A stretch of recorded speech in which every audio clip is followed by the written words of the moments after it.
Hello, I'm Courtney McNew, and my article was After Mass Turnout Can Protests Turn into Political Impact by Nicholas Riccardi. So this article was a collection of stories and facts about the women's marches on Washington, and the first story is about Deb Sesman, who had never participated in a demonstration before, but was so excited, and all the other women were so excited to finally speak their opinion. The second thing it was talking about was why that they were doing this demonstration, and it was basically to oppose President Donald Trump's agenda.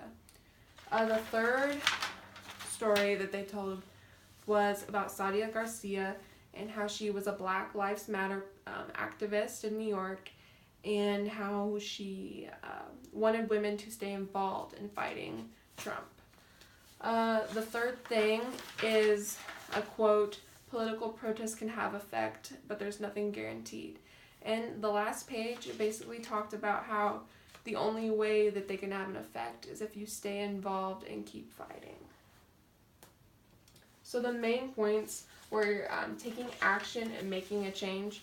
So throughout the whole article, they were convincing us and trying to make us want to stay involved and keep fighting for what you believe in your opinion. So in the article, there were two pictures as seen, and this picture had a subtitle, "Protesters listen to a speaker as they fill the streets of downtown Los Angeles during the Women's March against President Donald Trump, Saturday, January 21st, 2017.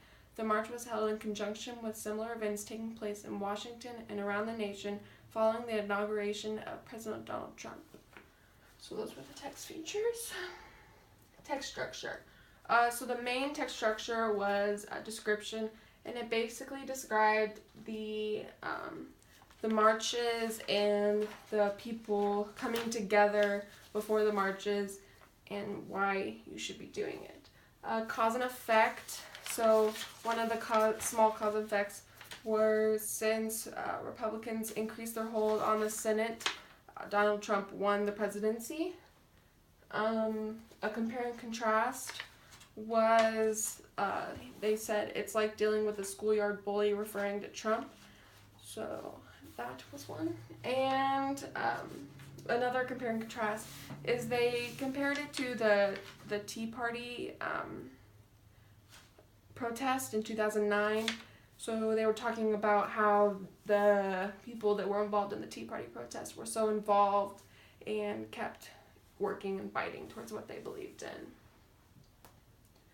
Criticisms. It was kind of dull. It didn't really jump out as like an interesting article that it kept me on the edge of my seat.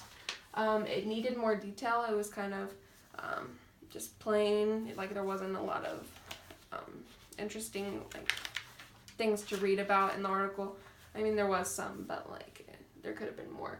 And it was kind of confusing because it would jump around to different stories, and it would go from story to facts about different political events, and then back to another story. So,